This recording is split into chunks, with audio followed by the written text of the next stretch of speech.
Hello, everybody. What is it today? Saturday, where we recap the week and talk about all the crazy stuff that happened. And shout out to B-Man, who just hit 15,000 steps today so far, and it's early. Remember, everybody, health is wealth. We've worked so hard to build our positions.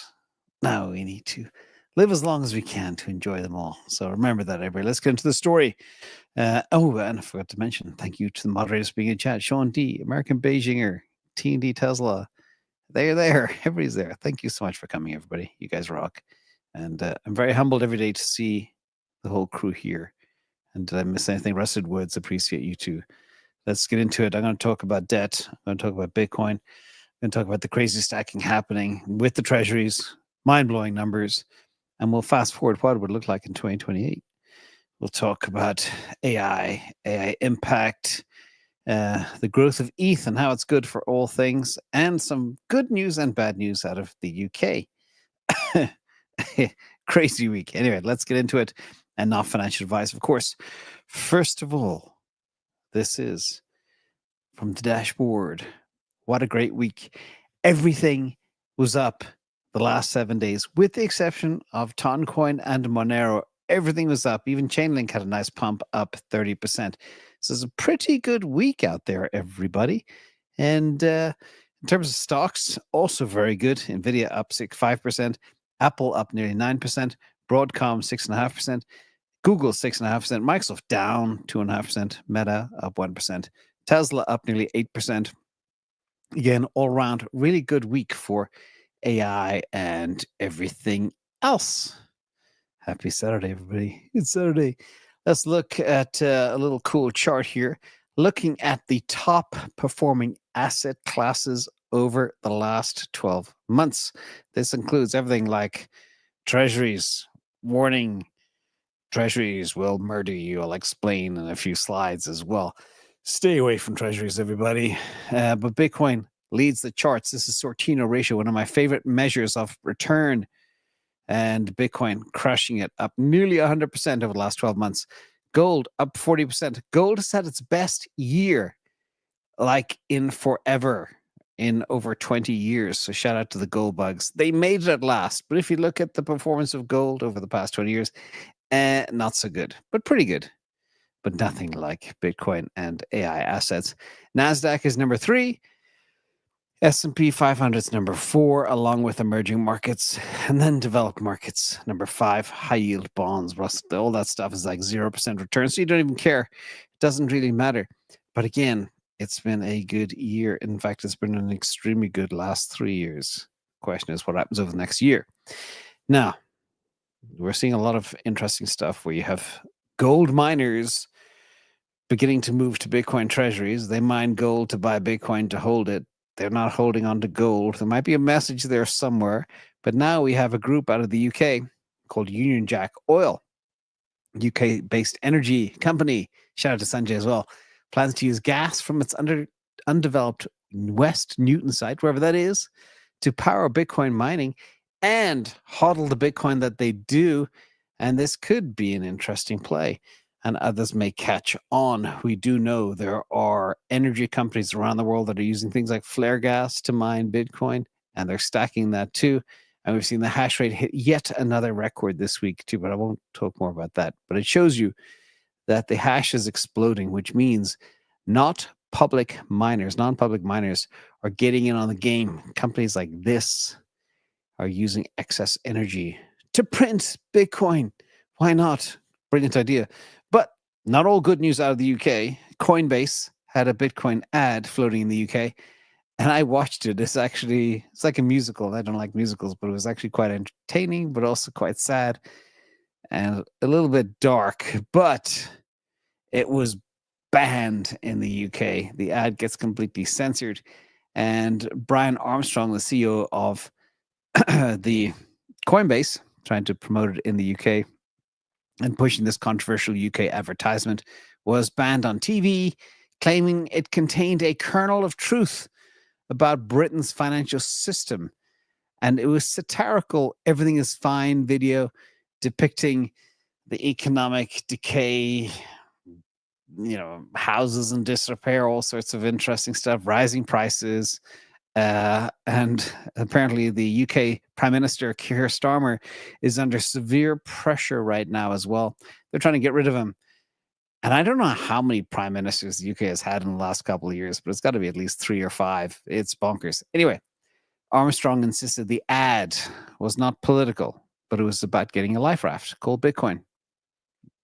We'll see. But the fact that, a company like Coinbase can't even advertise anymore in a satirical way is quite Orwellian. And people think, just for a second, people think I'm very hard on governments and regimes around the world. When I see a government, whether it's the US government, the Canadian government, the New Zealand government, the Australian government, British, European Central Bank, etc., I will call it out because my job is to save citizens as much as I can. So when I see Orwellian actions like censorship of an ad, it triggers me because they're preventing people from getting saved, which is against my mission. Okay? So when I see things like this, I call it out. And I know the UK people watching the show now agree with me. It's BS. Okay? So rant over. That should have belonged in Friday Fire. But I didn't see the ad until last night. Anyway, that was my Friday night watching this ad. I actually watched it twice. It's the best musical I've ever seen. Anyway, check it out on Twitter if you can. Global reserve currencies. Speaking of the UK held the world reserve currency for 105 years. France held it for 95 years. I think Netherlands had it before France, and Spain had it before then, and then Portugal. It's funny because if you can actually correlate global reserve currencies almost to the power of navies. Portuguese had the best navy, the best boats, then Spain with, boats meant more trade, more conquering, etc. And then Netherlands, and then France and Britain, and USA has held it for 80 years. The question is, will it be coming to an end? Everything comes to an end. Everything gets reborn. It's funny because 80 years is very similar to the life cycle of a human being from birth to the end. Anyhow, the point is, a lot of people believe Bitcoin could be the next global reserve currency, not BRICS. Bitcoin. That's why we're here, by the way. And in other funny news too, shout out to Chewy, who shared this right before I went live. I thought it was prescient because I was talking about another thing related to this, totally adjacent to it. But this is from Bitcoin Archive. In 2018, Harvard says Bitcoin is more likely to hit $100 than $100,000. In 2025, Harvard buys $116 million worth of Bitcoin at $116,000. Okay, I love the pattern in those numbers. Everybody gets Bitcoin at the price that they deserve. Some professor, Kenneth, said this as well. Most of professors, 92% of professors in the United States follow a certain side of the political spectrum. Let's call it the left. 92% are left-leaning. And they don't like anything that interrupts that. And all of a sudden, Bitcoin has become some type of far-right thing. It's kind of weird. Where really it should come from the left. But everything's upside down in today's world because what was the left in the 90s is now considered the right. And what is the left today is now considered falling off a cliff. It's very bizarre how everything has changed. This has become quite the political video. Anyway, didn't mean for that to happen. We're going to get into some juicy stuff in a minute too. The point is Bitcoin. That's the point. And Harvard buys $120 million of IBIT. Boo-hoo. Good for them. Ivy League is waking up. And other universities like Stanford have had Bitcoin on their treasury endowment, whatever they call it, for quite some time. Now, speaking of treasuries, this is a great little post from Andre just to show you how much stacking happened in the month of July. It was completely insane. Okay, in 1 month, treasuries bought 166,000 Bitcoin. Okay, MicroStrategy bagged nearly 32,000 Bitcoin in a month. They've been on a complete rampage this year. MicroStrategy now owns over 3% of all Bitcoin at 630,000 approximately. But if you assume there'll never be more than 15 million Bitcoin, it's more like nearly 5%. The supply is shrinking. It's being gobbled up And many of those Bitcoin will never see the market again. Okay. This thing is getting harder and harder and harder by the day. 17% of all Bitcoin is institutional treasuries. Thank you again, Andre, for this great post. Saves me from doing the work. 3.64 million Bitcoin held by governments, companies, ETFs, and exchanges. And again, the stacking is out of control. And the point is, okay, the reason I'm sharing this is no Bitcoin strategy today could mean paying a big premium tomorrow. What do we just see? This. Okay, it's going to $100, and they end up buying it at $116,000. They buy $116 million worth of it for $116,000. Instead than whether we're hoping for 100. It's just mad world, and that's the point. But it gets worse. And this all, as usual, I try to weave my little tapestry together, okay? Just to put things in perspective of where we are. This is the Bitcoin halvings. We're in that little orange section. We're on the 5th cycle. We are here. Block reward 3.125, 450 Bitcoin a day, etc. But in 2028, which is not that far away, it's 2026 pretty soon. And then 2 years, we're nearly halfway through the cycle. Then we get to 2028 and things get much harder. 1.5625 Bitcoin per block, or 225 a day. Now, the point is, Treasuries bought over 1 year of supply in July. Okay, that was here. That amount, refresh my mind, 166,000 is over a year of supply, and they bought that all in July. Now, fast forward, if they were buying that exact bag in July 2028, they would have bought over 2 years of supply in 1 month. The hardening of this thing is insane. And the other point is, we are still early. Can you imagine what the price of Bitcoin will be in 2032? Okay. When there's only 110 Bitcoin mined a day and the adoption is going through the roof. It's going to be fascinating to watch. Fascinating. But the other thing to be aware of is Bitcoin is hard and it's getting harder, whereas fiat is soft and it's getting softer.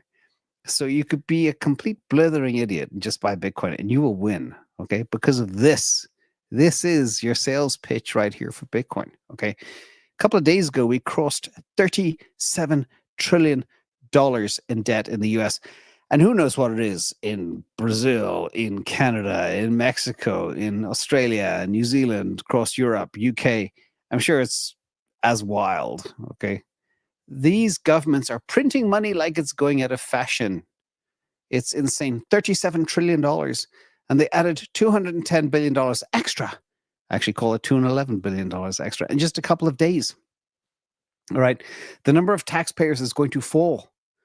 The debt per taxpayer is the third of $1 million and going a lot higher. In fact, I'd argue it's a lot higher than that because effectively in the US, only 50 million people pay taxes. A couple of people pay $100 or whatever. It's nothing. I write that off.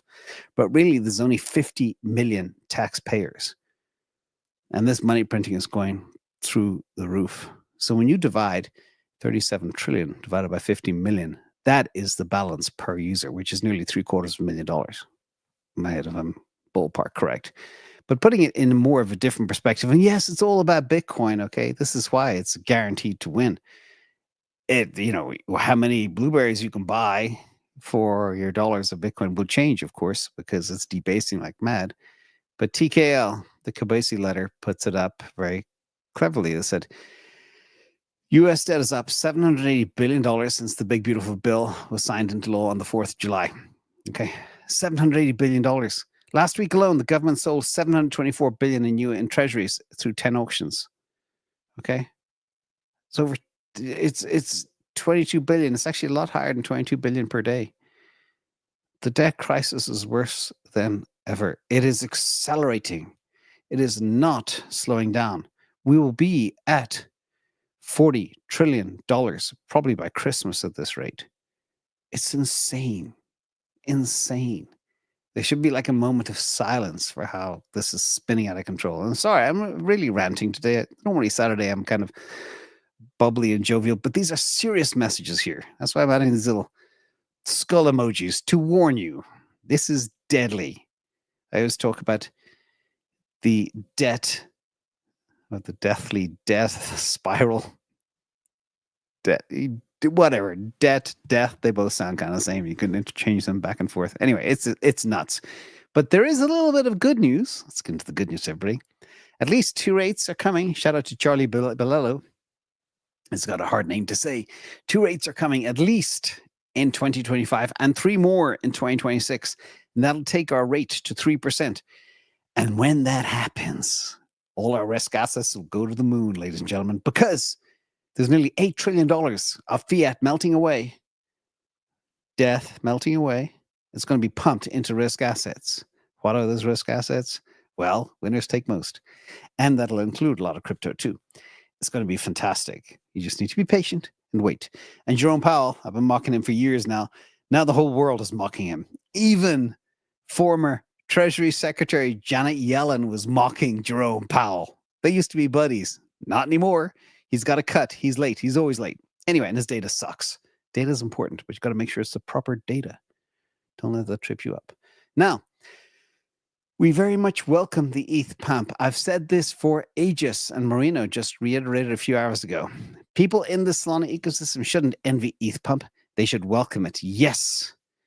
When Ethereum makes a strong move, it's only logical that the DeFi leader and its ecosystem follows. Okay? This is why I'm so excited about Ethereum and why I'm talking about it all the time. Because the cream will float to the top. And Solana is drastically undervalued. Just like I was screaming from the rooftops in 2021, it was a no-brainer. And then look at the amount of transactions. A couple of little data points here as well. Now, ETH does a lot of heavy transfer volume, like large dollar amounts, but the number of small transactions in stablecoins, which is one of the top use cases for crypto, is insane and exploding. These are the peer-to-peer transactions of how people all over the world, people, by the way, in emerging economies, you may have, say, your mom is back in Manila in the Philippines and you're working in the US. How are you going to send her money without Western Union taking 40% away from you? The answer is you teach her how to get money on her cell phone, and then you kick her some stablecoins through Solana without even knowing you're using Solana. This is what's exploding, and these numbers are bonkers, okay? The peer-to-peer stablecoin transfers have risen sharply on Solana, over 63% month over month, reaching 27 million transfers in a month. And USDC did over 20 million of those. So USDC, all the transactions for Circle are happening on Solana, okay? And these are interacting with over 15,000 programs, okay? USDC or USDT Tether did about 5.1 million transfers. And PYUSD did about 910,000. So again, this use case is being adopted. People, when they have a need, they figure stuff out. They may not even know they're using blockchain or may not even know what Solana is, but they're using it. And again, what is it, 27 million transactions in a month? Just moving money from one person to another. It's awesome. Anyway, think like Cash App, Venmo, but using blockchain. People are figuring it out. And real-world assets as well. Again, this is exploding on this one chain, this obscure chain, which people think it's just for meme coins. Nope. People are now trading tokenized real-world assets like mad. Now, hundreds and hundreds of thousands of people using it, and the total value soon to be billions of dollars. Okay, that's exploding. And remember, it only just came out in May. It's still a very new area. Now, let's talk about Michael Saylor. He had this, well, his team on strategy had this great little slide. And it's important to spend a second on because I know a lot of people think leverage is dangerous. I would not be here if it wasn't for leverage, okay? If you know how to use leverage, like margin, like options, like perps, like futures, like derivatives, you can really amplify your bags. But if you don't know what you're dealing with, it's like juggling fireballs, you're going to get burnt. So take the time to learn about leverage. But this was a cool little post that really resonated with me. Again, shout out to Sanjay for getting it to me this morning. Boosting returns is so key. If you use borrowed money, leverage, you can make Bitcoin profits much bigger in good times. Very important.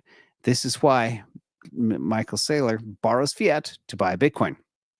Now, the point is, the higher the ARR of Bitcoin, the more leverage you can justify.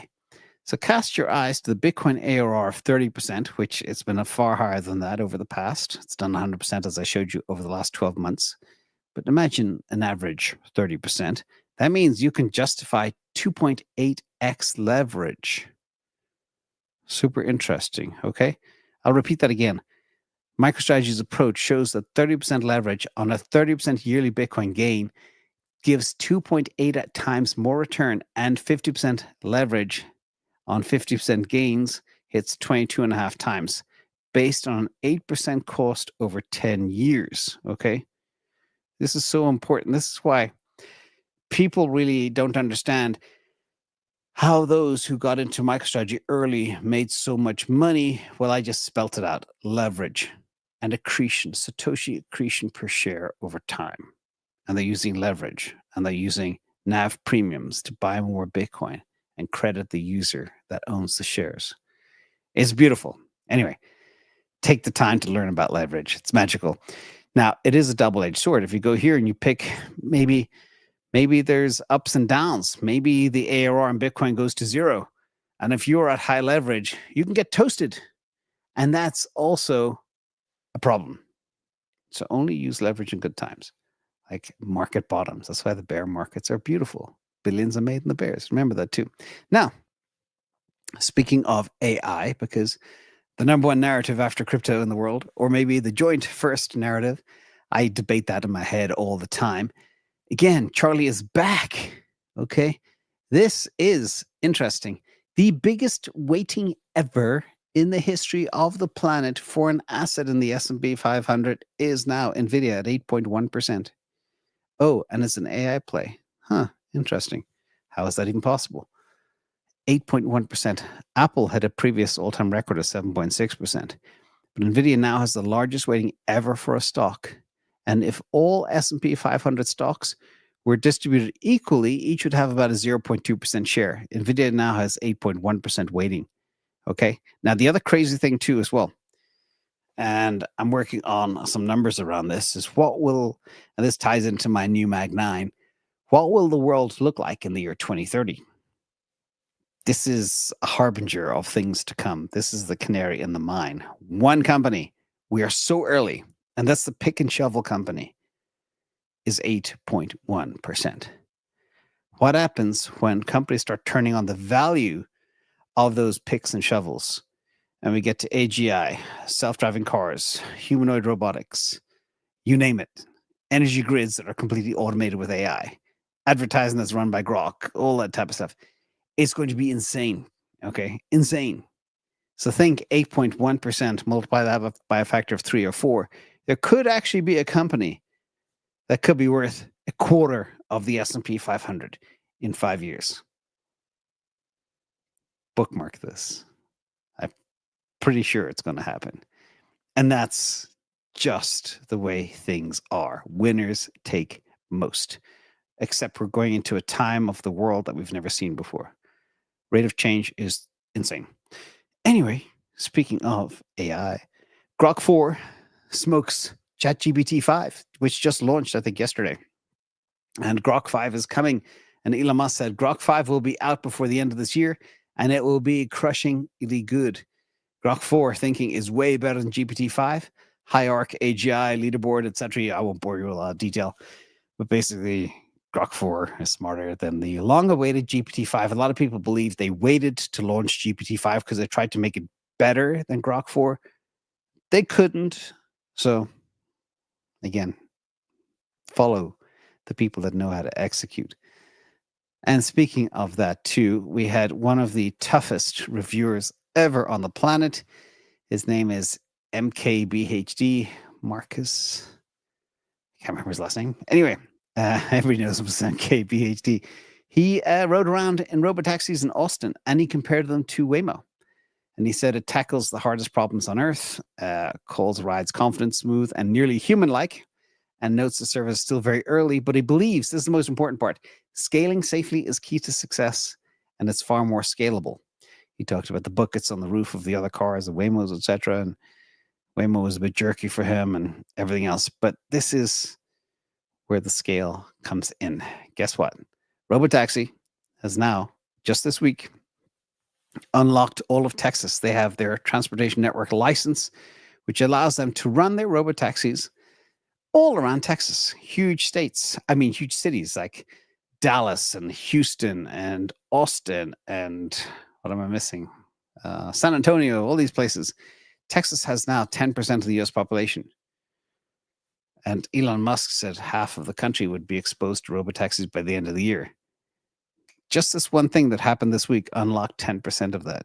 And they're already testing from Austin all the way, I think, to Houston or Dallas or one of those places. My geography is really bad. It's something I'm bad at. But anyway, that's crazy. And then let's look at another second skull emoji of the day. Pricing. This is insane. These are the actual robotaxi price comparisons that are out there, done by people on the internet in Austin. Uber is 2.6x more expensive. Waymo, 5.6x more expensive. And Lyft, 2.83 more expensive. If you've ever ridden a Lyft, they're stinky, old, crappy cars. You only get a Lyft if there's no Ubers available, or if Uber surge is through the roof. That's when you're just like, okay, I'm going to sit in a dirty car for a little while. Anyway, now in Austin, Texas, Lyft is more expensive than Uber. But the point is, disruption's coming. These are all going to get completely wrecked real fast. And speaking of Tesla 2, game on in Italy from Sawyer Merritt. Italy has approved $700 million of new subsidies, up to 10,000 euros, nearly 12 grand. If whatever covering, I don't understand the exact ins and outs, but they give you a huge discount if you will scrap your internal combustion engine up to the Euro 5 emission class. No idea what that is. It has to be a car that's 10 years old or whatever. They'll give you 12 grand US dollars, 10,000 euros to buy a new EV. And we all know what the best EV is on the planet. It's a Model Y, which is made in Berlin, just up the road. So maybe it can drive itself to you in Milan if you're there. So shout out to the Italians. And if you can get an old clunker, maybe you have one lying in your yard, trade it in and get 10 grand. Good idea. And the Australians, going all around the world now, stacked 4,000 Powerwalls. Were installed, not just bought, installed in Australia in the last month. And there's now over 810,000 Powerwalls installed globally. Again, free reactor in the sky, free energy. If you're in a place that has expensive electricity, or you're dependent on electricity, you got to pay a lot on air conditioning, you charge your cars, etc. Imagine the easy way to think about this is you have a free gas station in the sky and you can get a gas pump in your house and drive for free. In 10 or 20 years, people will look back and we'll talk about people that didn't have solar panels and Powerwalls. They say, remember we used to just pay for electricity? Yeah, those days are coming. Mark my words. And let's pray for peace, everybody. This has turned out to be a bit of a long one. It's supposed to be a short one on Saturday, but DJT has a meeting with Putin on the 15th. I think there's a UFC fight on the 16th. So we'll see. Hopefully we'll get peace by the middle of August. That'd be fantastic. And they're meeting in Alaska, which is coincidentally in a place right between the US and Russia. And I think, wasn't it Sarah Palin made it famous? You can see Russia from my house or something. Anyhow, in other bad news, a lot of people are worried about the birth rate really tanking in the world. And we may have discovered the problem. Okay. Shout out to Mert as well, because he pointed this out. The date that crypto began in the year 2008 was the date that young male virginity started to explode. This is the share of men under age 30 who report zero female sex partners since they turned 18. Now it's at 55%. It's gone up from 8% in 2008. That's shocking. I mean, the majority of men up to the age of 30 are no longer having female partners. Weird. And anyway, that says, let me get the resource of this. This is from the General Social Survey. I don't know how accurate it is, but it is pretty scary to see that type of data out there. Anyway, moving on. What am I doing? Pressing the wrong button. Finally, sorry for taking so long getting to the end of the story. Meme du jour, which is actually a valuable lesson. I spent a lot of time talking about money and debt and debasement, but this is important. Bitcoin, and this from John Oliver, who is I think, maybe, I don't know who he is, but I think he was a far left guy or whatever. I don't know. But Bitcoin is everything people don't know about computers, combined with everything they don't understand about money. But the good news is, if you watch this channel, you understand technology and money, and both of them are key. Okay? Crypto, AI. Just remember those two narratives. And big hope you all learned something fun today. I always have fun doing these, and sorry for being a little bit on my soapbox at the beginning, but I want to thank B-Man, Solbull, I'm Colt, Forrest, and Brayman. We got Brayman and B-Man together at T&D, American Beijinger, Sean D, the whole gang. Now I go to work on the Q&A for tomorrow. It's going to be fun as always. Pick some juicy ones. Thank you all. Have a happy Saturday. See you all tomorrow. Have a good night.